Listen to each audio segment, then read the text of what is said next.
So, hello student. So today we are going to discuss one new chapter, and the chapter name is what? The chapter name is motion. The chapter name is motion. So today we are going to discuss about the motion. Okay. So before starting the chapter motion, we have to understand when an object is said to be in motion. When an object and when a person, whatever the thing, when they are said to be in motion. See, suppose a boy is there.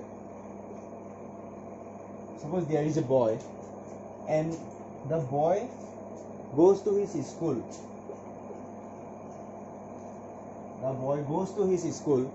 Clearly you can see, to reach his school, the boy have to change his position.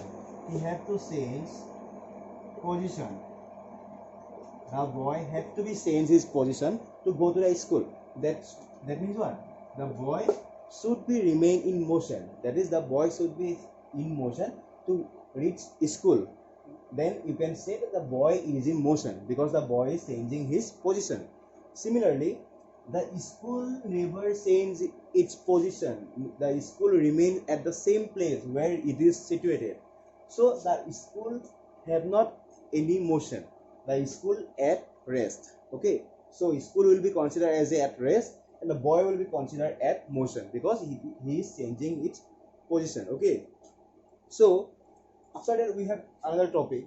The topic name is what? Distance and displacement. Topic name is what? Distance and displacement. To understand that, first I have to understand distance, and one is what? Displacement. This is distance and this is displacement. So for that, I'm going to give you a simple example. Okay, suppose this is your home. Suppose this is your home and this is your school. The distance between your home and school, let it be 10 kilometer. Let it be 10 kilometer. So you have to cover 10 kilometer to reach your school. That means the distance covered to reach your school is what? 10 kilometer. Then again you have to come back. You go again, you come back to your home after the school. So total distance you covered what? 10 kilometer and 10 kilometer. That means 20 kilometer. Okay. But displacement, that is what is your final position. That is your initial position at your home. Also you spend some time at your school. Again you come back to your home. So your final position and your initial position remain same. That's why your displacement will be 0 kilometer. This is the difference between distance and displacement. Okay. So distance is what? How many space you have covered, and displacement is what? What is your final position? The difference between the final position and the initial position is considered as a what? Displacement. Okay. So now you got the idea that what is motion and what is distance and what is displacement. So now we are going to classify the motion. Okay. Suppose now we are going to classify the motion in a motion in a straight line. See, motion in a straight line.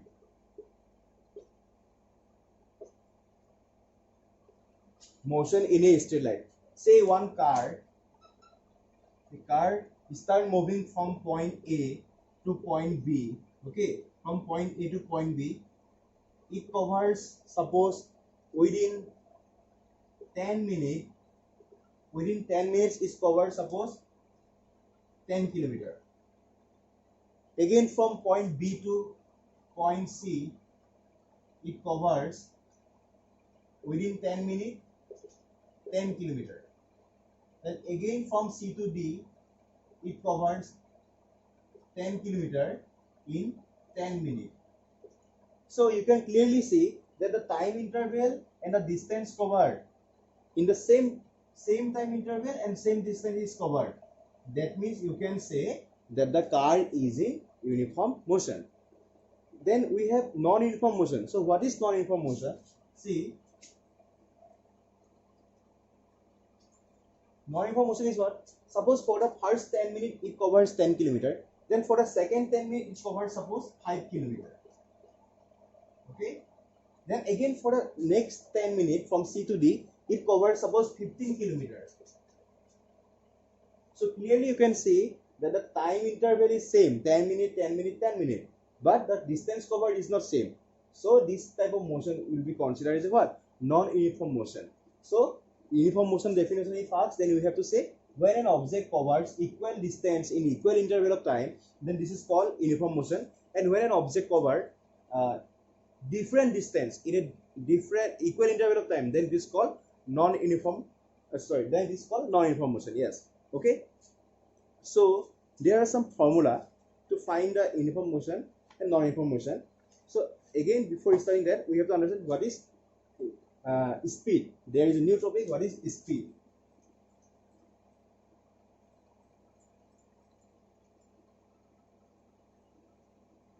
Speed.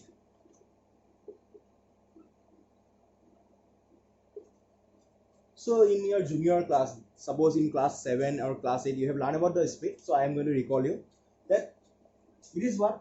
Total distance covered. It is the speed is defined as a total distance covered by total time. So how many distance you have covered in a time, this is called speed. Okay, and average speed will be same formula, total distance covered by total time. This will be considered as a average speed. Okay, now we have another thing. This is what? Speed always denoted by V. This is always denoted by V, and this formula is one S by T. S stands for distance and T stands for time. So now we have another topic. This is velocity. See, for a vehicle or for a car, for a train, for a bike, whatever things are moving, for that we are going to find only speed. Velocity is what? Velocity is what? Simply in a particular direction until it does not accelerate, it does not change its speed in a particular direction.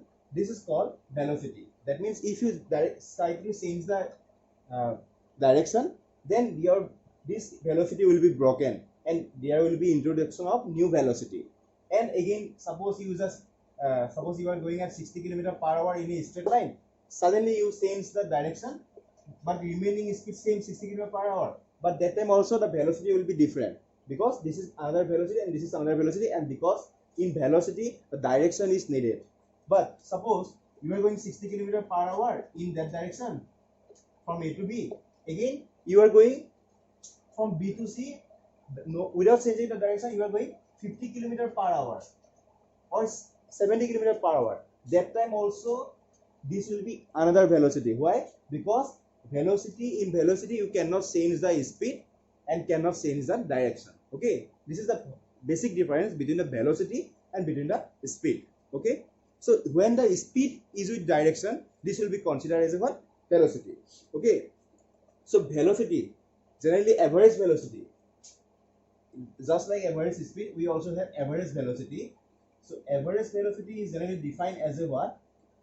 This is as a defined initial velocity plus final velocity divided by 2. This is defined as divided by 2. So initial velocity is denoted by U and the final velocity is denoted by V. So U plus V divided by 2. This is velocity average. This is average velocity. This is the formula. And there are some 3 formulas are very important are there. We need to remember that 3 formulas. First formula is what?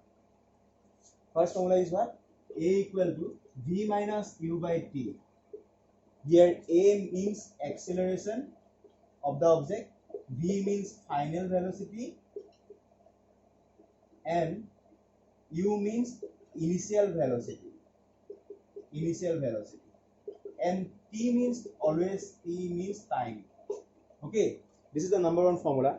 Then if you have given A, if you have given V, if you have given T, then if you are asked to find the initial velocity, then you can use this formula, A equal to V minus U by T. Suppose another formula is there, V square minus U square equal to 2AS. So you know about V, you know about U, because V is final velocity, I have mentioned here. U is initial velocity, I have mentioned here. A is also acceleration, I have already mentioned here. Just unknown thing is what? S. So S stands for distance, total distance covered. Okay. Suppose if you have given velocity, final velocity v and initial velocity u and acceleration a, then you can find the s by using this formula. So one more formula is there. This is one, s equal to ut plus half at square.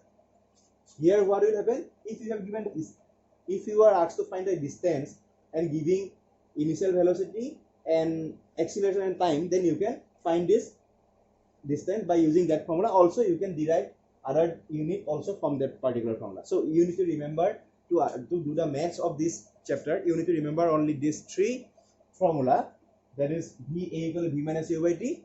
Then we have another one, s v square minus u square equal to as, and s equal to ut plus half at square. These are the basic formula. Okay, then we have got some graph. See, we have got some graph here. First graph is given, distance time graph. Distance time graph. Distance time graph for a object moving with a uniform speed. That is, see, this is like that. This is y, this is o, and this is x. Okay. So for the, suppose there from 0 to it is 30, sorry 20, then it is 40, then it is 60. This is distance. Distance, this is in kilometer, and this is, sorry, this is time. This is time in minute. Then we have distance 20, 40, 60. So this is distance which is given in kilometer. Okay. Suppose one car is moving from, initially the car is at 0 km per hour speed. So it starts from 0.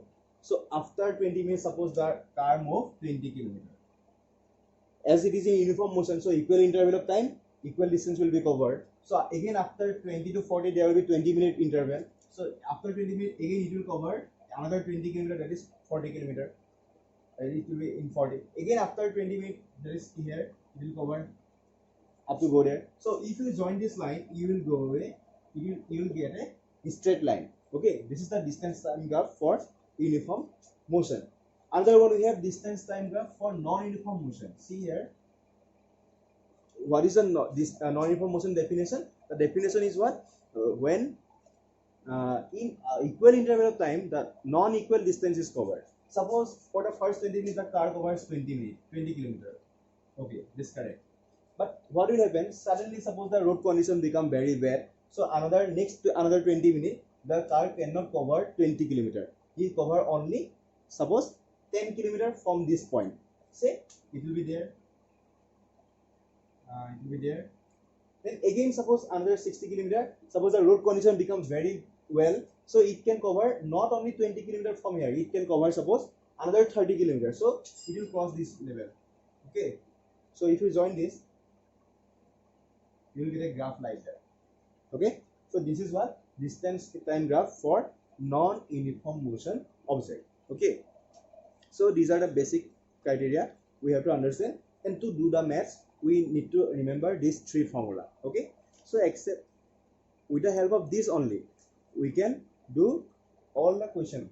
All the questions are in all the chapter by understanding this pattern. So you will get another graph also similarly like that. In the book it is given. Okay. So that's all for today. Okay. Thank you.